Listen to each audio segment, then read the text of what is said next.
Sobat Awas, kembali lagi di Forum A Podcast Bawaslu Kabupaten Malang. Oke teman-teman, jadi hari ini Forum A Podcast akan membawakan sebuah podcast lagi nih teman-teman. Jadi Forum A Podcast bakal comeback tentu aja dengan suasana yang lebih fresh dan lebih seger gitu. Oke, kali ini tentu aja saya nggak sendirian nih. Kali ini saya bersama Pak Tri Hendra selaku dosen ilmu politik Universitas Brawijaya, dan saya Najwa Kosukotimah selaku host mahasiswa ilmu politik yang saat ini lagi magang di Bawaslu Kabupaten Malang. Oke, Pak Hendra, gimana kabarnya hari ini, Pak? Alhamdulillah baik-baik. Senang sekali diundang di kegiatan yang luar biasa ini. Iya, gimana? Semoga Pak, diskusi kita nanti bisa memberikan satu insight kepada para pendengar podcast ini. Jalannya gimana, Pak? Lancar? Macet nggak, Pak, tadi, Pak? Lancar, sekitar 40 menit. Cuma kita berhenti di Parung dulu untuk ngopi sebelum ke sini. Oke, jadi teman-teman buat yang belum tahu nih, Pak Tri ini adalah dosen ilmu politik yang kalau diomongin nih di prodi ilmu politik kayak siapa sih yang nggak kenal Pak Tri gitu.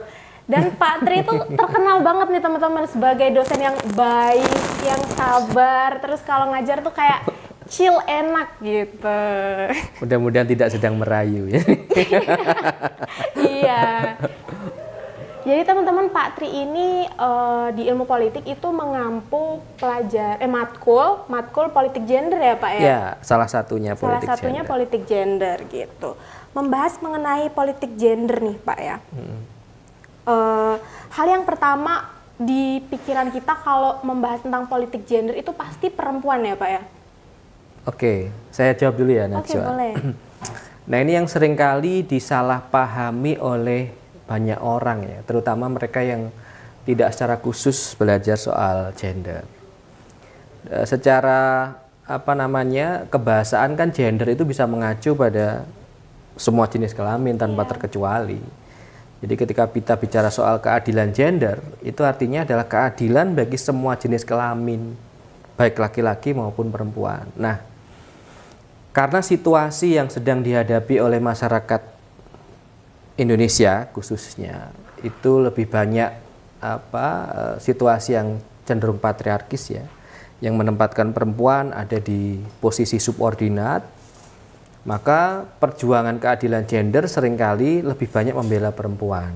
Itulah kenapa kemudian bicara keadilan gender seringkali dialamatkan kepada perempuan sebagai salah satu jenis kelamin. Padahal jika situasinya berbeda, misalnya laki-laki lebih banyak sebagai korban ketidakadilan gender, ya gender bicara soal laki-laki juga. Nah, hanya dalam situasi sekarang lebih relate dengan problem-problem perempuan. Nah, sehingga saya contohkan misalnya begini, korban ketidakadilan gender itu tidak selalu perempuan. Di kelas saya sering bicara misalnya, kenapa dalam situasi darurat atau bencana atau krisis ya, lelaki seringkali lebih rentan terhadap depresi, misalnya para pengungsi misalnya. Karena salah satu stereotipnya adalah laki-laki itu penanggung jawab keluarga, dia harus kuat secara mental, secara fisik. Nah, kalau keluarganya mengalami krisis, beban yang paling berat itu dialami oleh laki-laki. Maka itu yang menyebabkan dia lebih rentan mengalami depresi daripada perempuan.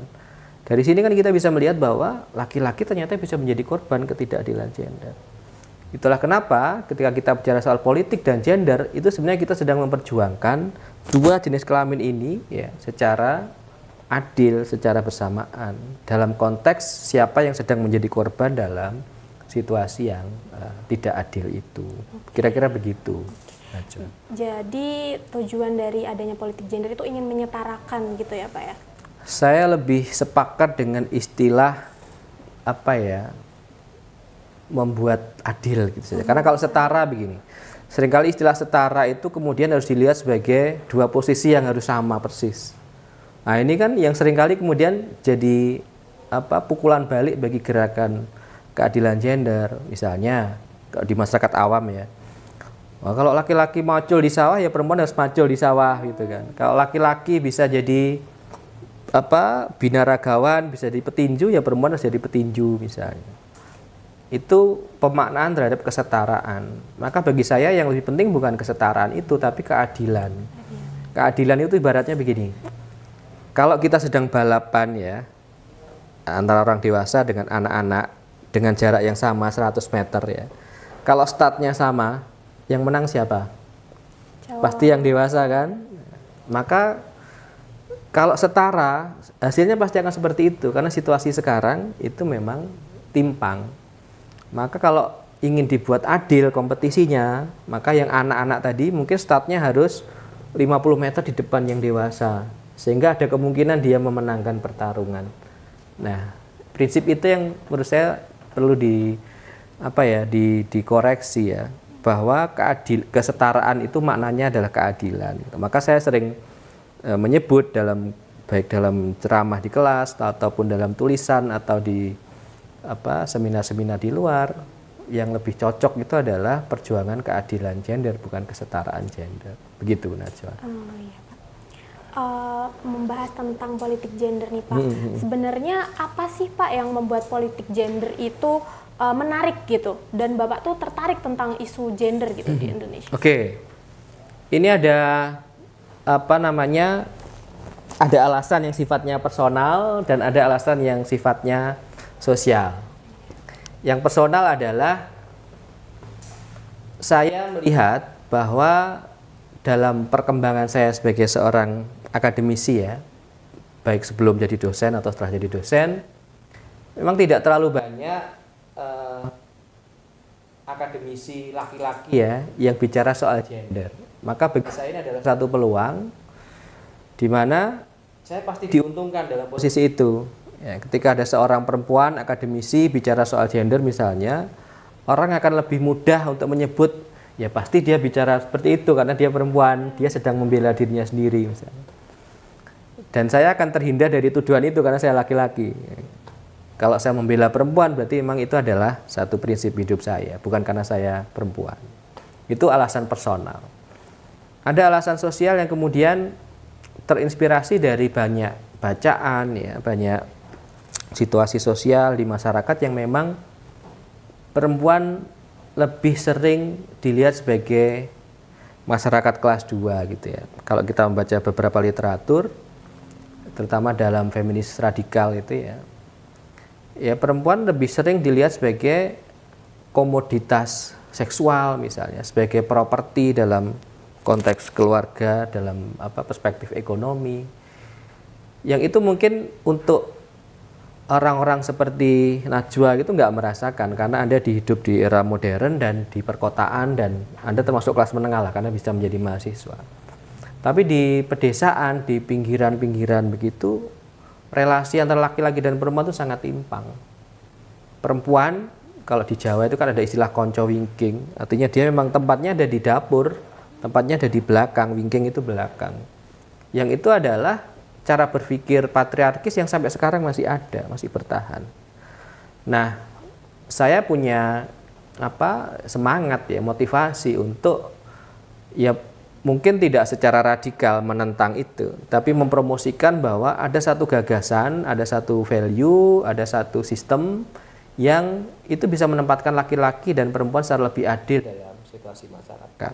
Bukan harus sama persis, tapi perempuan lebih bisa naikkan posisinya secara sosial. Ya paling tidak akan tidak menjadi bahan eksploitasi di masyarakat sebagaimana yang terjadi selama ini. Mungkin dua alasan itu yang menjadikan saya tertarik untuk masuk dalam kajian-kajian tentang gender ini. Gitu Najwa. Oke. Berbicara lagi tentang perempuan nih Pak ya. Sebenarnya bagaimana sih hubungan yang ideal gitu antara pemilihan umum dan partisipasi perempuan dalam pemilu itu? Oke, ini kalau dikaitkan dengan pemilu ya. Kita punya sejarah pemilu yang panjang ya, sejak tahun 1955 sampai dengan yang terakhir 2024 kemarin. Nah, dari sejarah pemilu yang panjang itu sebenarnya peran perempuan dalam kepemiluan itu belum terlalu jauh ya. Jejak keterlibatan perempuan secara signifikan itu mungkin baru terlihat pasca reformasi 99. Apa yang membedakan ya? di antara pemilu-pemilu sebelumnya dengan pemilu pasca reformasi, misalnya munculnya undang-undang pemilu yang mulai mengakomodir perempuan untuk bisa duduk di dalam legislasi yang sekarang kita sebut sebagai affirmative action, ya, itu baru muncul di tahun 2003 kalau tidak salah, setahun sebelum pemilu 2004. Nah, gagasan ini sebenarnya muncul dari kekhawatiran ya para aktivis-aktivis feminis yang ada di era transisi ya 98-99 yang melihat bahwa politik kita itu belum menempatkan perempuan yang itu adalah penduduk terbesar ya pada waktu itu di Indonesia, jumlahnya sekitar 51%, tapi belum mendapatkan porsi yang adil dalam jabatan-jabatan publik, baik di parlemen, di eksekutif, di partai politik, maupun di penyelenggara-penyelenggara pemilu.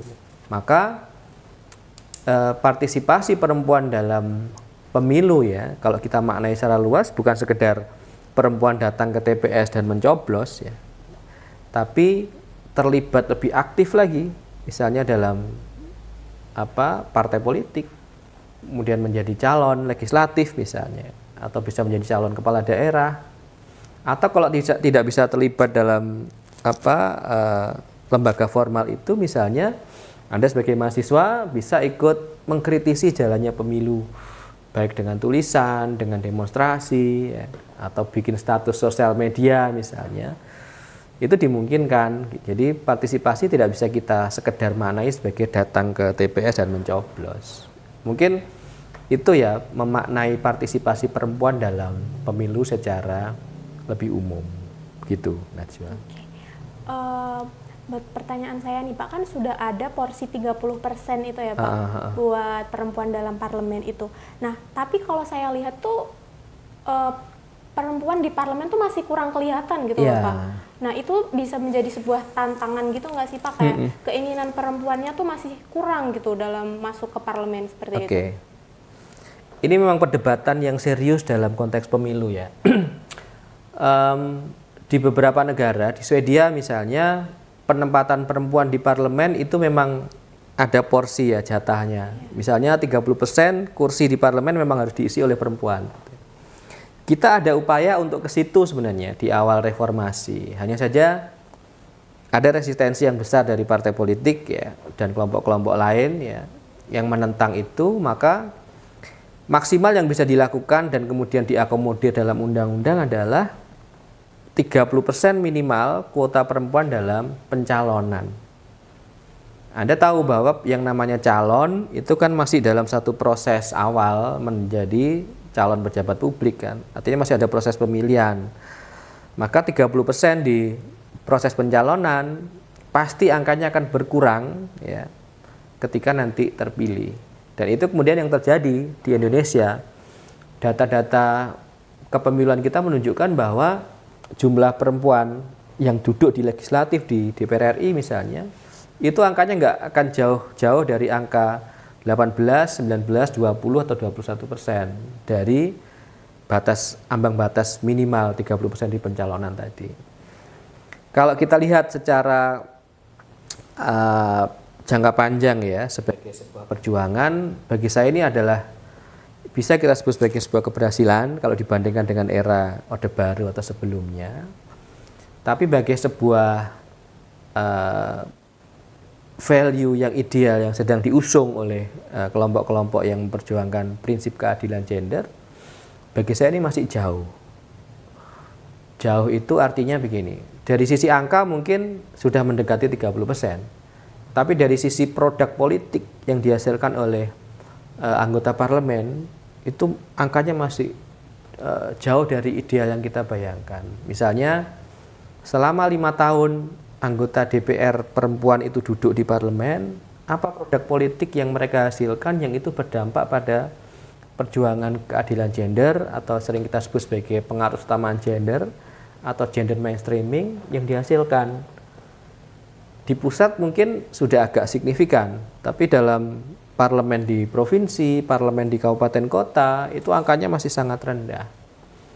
Jadi porsi keberadaan perempuan di parlemen belum sebanding dengan produk politik yang membela ya perempuan secara umum, baik dalam bentuk perda atau kebijakan-kebijakan lain. Sehingga kalau pertanyaannya bukankah affirmative action sudah ada? Ya sudah ada, sudah dijalankan gitu ya. Tapi mungkin kritikan terbesar dari affirmative action yang sedang berjalan sekarang adalah yang pertama mestinya undang-undangnya lebih tegas lagi. Bagi partai politik yang tidak bisa memenuhi ambang batas 30% pencalonan, dia didiskualifikasi dari pemilu misalnya, itu mungkin akan lebih menakutkan. Karena prakteknya dalam proses pencalonan itu biasanya angkanya akan berkurang. Karena ada kendala administratif, ada kendala persaingan internal, jumlahnya mungkin akan turun lebih sedikit dari 30%. Yang kedua, memang PR terbesar dari partai politik adalah penguatan kapasitas sumber daya calon terutama perempuan. Jadi ketika mereka duduk di parlemen, harusnya mereka sudah punya modal ya. Modal gender kognitif yang baik gitu ya. Modal bagaimana memperjuangkan prinsip-prinsip itu di parlemen, bagaimana bertarung di parlemen misalnya. Itu yang seringkali menjadikan caleg yang terpilih itu kadang shock. Bisa jadi mereka punya kesadaran gender yang bagus, tapi ketika mereka terpilih di parlemen, tahu situasi pertarungan yang demikian runyam itu, mereka kemudian patah semangat gitu ya, sehingga produk politiknya kemudian tidak nampak. Nah, 2 PR itu yang menurut saya menjadi tugas utama dari pemerintah dan partai politik sekarang ya. Jadi memastikan sistem pemilunya sudah ramah pada perempuan dengan memastikan setiap partai itu mencalonkan 30% dan memberikan bekal pemahaman yang baik tentang gender dan bagaimana memperjuangkan itu di parlemen. Mungkin 2 poin itu yang urgent untuk kita lakukan. Oke, yang jadi pertanyaan saya juga nih Pak, kalau misal 30% itu kayak dipaksakan gitu untuk partai, jadinya tuh partai kayak merasa ada pressure untuk mengadakan perempuan gitu, jadi kayak untuk calon-calonnya nanti bukan yang kredibel gitu. Itu nanti bakal seperti apa Pak kalau jadinya kayak gitu? Ya persis ya, bukan hanya mereka seperti dipaksa, tapi seringkali kemudian itu disiasati oleh partai politik gitu ya, dimanipulasi. Saya contohkan ya, saya di tahun 2008-2009 itu mengadvokasi calon-calon legislatif di Jawa Timur perempuan ya. Ada di beberapa partai politik. Yang kami lakukan adalah kita mengumpulkan, mengidentifikasi aktivis-aktivis perempuan, aktivis feminis yang punya kapasitas. Dan kami yakin mereka akan bisa berjuang di parlemen kalau terpilih. Kita sodorkan ke partai-partai politik. Ini ada calon-calon perempuan punya kapasitas yang bagus ya. Kalau dia dicalonkan di dalam daftar calon sementara atau daftar calon tetap, kemungkinan mereka akan bisa berjuang dengan baik. Tapi dari sekian puluh nama yang kami sodorkan itu, ya mungkin hanya ada 1 atau 2 yang nyantol di daftar calon salah satu partai. Saya tidak sebut partainya apa. Artinya memang partai sendiri punya resistensi. Mereka lebih memilih kader yang loyal, perempuan yang loyal daripada yang punya kapasitas. Itu catatan pertama saya. Catatan kedua saja adalah seringkali yang loyal ini kemudian ya ala kadarnya pemahaman mereka tentang keadilan gender. Saya punya satu contoh di salah satu kota besar di Jawa Timur. Tidak perlu saya sebut nama kotanya karena kalau saya sebut kotanya akan ketahuan orangnya gitu ya. Karena di tahun 2009 yang jumlahnya besar itu adalah di kota itu. Jadi pada waktu itu ada satu partai, partainya presiden yang lama, yang kemudian dapat kotel efek ya, dapat lonjakan suara yang tinggi. Untuk memenuhi kuota 30% perempuan, dia asal comot saja. Ada perempuan-perempuan yang ya mungkin bisa dipinjam KTP-nya, didaftarkan begitu ya. Celakanya adalah partai ini dapat suara besar. Nah, orang-orang yang tidak sengaja dicomot begitu saja itu terpilih.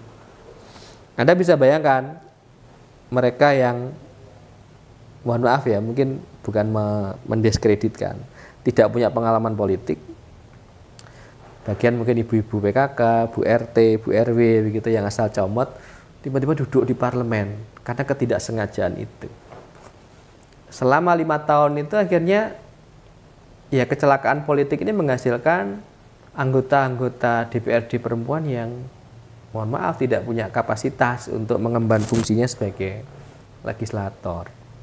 Itu tidak hanya terjadi di satu kota, tapi saya dalam tesis saya itu ada beberapa wilayah, sekurang-kurangnya ada 3. Bahkan ada di satu wilayah di bagian barat Jawa Timur itu yang selama 5 tahun ya, hampir 5 tahun selama sidang-sidang di parlemen mereka hanya diam.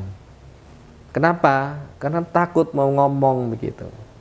Ya karena dia terpilih secara tidak sengaja, maka dia tidak cukup membekali dirinya dengan kemampuan-kemampuan legislasi yang baik. Nah, ini yang menurut saya perlu menjadi catatan bagi perjuangan keadilan gender di parlemen. Itu mungkin Najwa. Sebenarnya kalau mau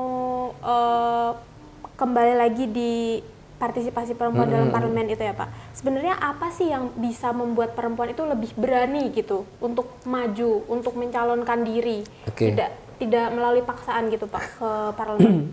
Oke, partai politik itu kan hanya salah satu pintu masuk ya bagi perempuan untuk bisa menjadi pejabat publik. Nah, untuk bisa masuk ke partai politik itu butuh satu subsistem yang bisa memperkuat perempuan, baik dari sisi kapasitas, kemudian jam terbang politiknya, ya, atau jejaring sosial yang dimiliki, sehingga dia punya cukup modal untuk masuk partai politik. Nah, di Indonesia, subsistem ini yang belum terbangun, gitu ya. Partai politik seringkali melakukan proses kaderisasi dan rekrutmennya itu secara asal-asalan begitu ya. Dia tidak berusaha untuk mencari kader-kader terbaik, terutama perempuan ya, yang memang diproyeksikan untuk menjadi pejabat-pejabat publik. Maka pintu masuk bagi seorang perempuan untuk bisa terlibat aktif dalam partai politik memang tidak terlalu besar. Gitu ya. Sebagian kalaupun mereka masuk ke partai politik biasanya akan ditempatkan pada posisi-posisi yang tidak strategis. Sehingga prosedur untuk dapat dicalonkan menjadi kandidat, baik itu jabatan eksekutif atau legislatif, itu kecil. Itu yang kemudian menjadikan perempuan-perempuan itu agak tidak punya motivasi untuk masuk ke partai politik.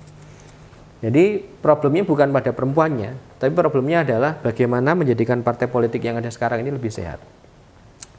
Memang angka perempuan yang ada di partai politik sejak reformasi 98 sampai dengan sekarang itu sudah cukup signifikan.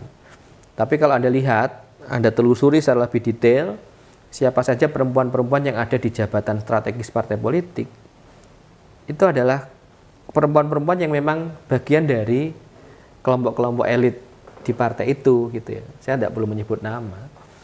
Sehingga perempuan seperti Najwa misalnya, yang mahasiswa, kalau Anda tidak punya jejaring sosial di elit-elit partai, kalaupun Anda memaksakan diri masuk partai ya agak susah bertarung di partai politik itu. Nah, sistem kepartaian yang sehat ini yang menurut saya menjadi kunci bagaimana agar perempuan-perempuan itu tertarik untuk masuk dalam partai politik. Nah, saya rasa jenjang pengkaderannya sebenarnya sudah bisa dimulai sejak dini ya. Ketika mahasiswa misalnya dilatih berorganisasi, dilatih bertarung dalam konteks politik lokal gitu. Sebenarnya secara otomatis dia akan punya ketertarikan untuk masuk dalam pertarungan politik yang lebih besar. Tapi kalau situasi partainya masih seperti itu, biasanya aktivis mahasiswa itu akan memilih jalan yang lain daripada masuk partai politik. Nah, bagaimana cara memperbaikinya? Kalau menurut saya solusinya adalah melakukan revisi terhadap undang-undang partai politik. Nah, sejauh ini kan yang lebih banyak direvisi oleh pemerintah dan DPR ya dalam politik itu adalah undang-undang pemilu. Padahal muara dari pemilu yang baik itu adalah partai politik yang baik kan, hulunya. Maka seharusnya undang-undang partai politik dan undang-undang pemilu itu dilakukan revisi secara bersama-sama. Yang prinsipnya memudahkan siapapun yang punya potensi, terutama perempuan ya, secara politik itu bisa masuk dalam proses kaderisasi berjenjang di partai politik. Nah, menurut saya proses revisi tentang penguatan parpol yang lebih sensitif pada keadilan gender itu yang belum ada di Indonesia. Oke, mungkin pertanyaan tadi itu adalah pertanyaan terakhir dari pembahasan kita yang sangat menarik ini ya Pak Tria. Harusnya masih ada sesi nanti setelah ini untuk ya maksud saya untuk podcast-podcast berikutnya karena kita belum bicara soal yang lebih detail ya, lebih teknis soal pemilu dan partisipasi perempuan. Mungkin lain kali ya Pak, ya, kita bikin jadwal buat podcast lagi di Form Podcast ini. Ya. Oke teman-teman, jadi itu tadi pembahasan dan sharing-sharing kita dengan Pak Tri selaku dosen dari ilmu politik yang pembahasan hari ini tuh sangat menarik banget ya teman-teman. Sangat menarik, sangat memberikan wawasan gitu buat kita semua. Mungkin itu aja dari kita ya Pak Tri. Mungkin Pak Tri ada itu penutup atau apa? Nah, karena ini di Bawaslu Kabupaten Malang ya, saya berharap teman-teman mahasiswa perempuan misalnya itu ke depan lebih aktif lagi dalam terlibat politik ya, dalam kepemiluan. Saya sering menyatakan di kelas ya bahwa makom paling rendah dalam pemilu bagi seorang pemilih itu adalah sekedar datang ke TPS dan mencoblos. Nah, makom itu bisa ditingkatkan kalau Anda lebih terlibat aktif, misalnya ikut mengawasi pemilu, memantau pemilu, atau bahkan mendaftar sebagai komisioner penyelenggara pemilu atau menjadi calon dalam pemilu. Maka kalau sudah sampai pada level itu, berarti Anda sudah mencapai level yang tertinggi dari partisipasi politik. Mungkin itu saja. Terima kasih ya Pak Tria. Sama-sama. Oke semuanya. Mungkin itu adalah penutup dari Pak Tri dan juga dari saya tentu aja. Teman-teman jangan lupa like, komen, dan subscribe ya. Jangan lupa juga untuk di-share ke teman-teman supaya teman-teman bisa menonton video ini dan mendapatkan ilmu yang bermanfaat juga. Amin. Oke, see you.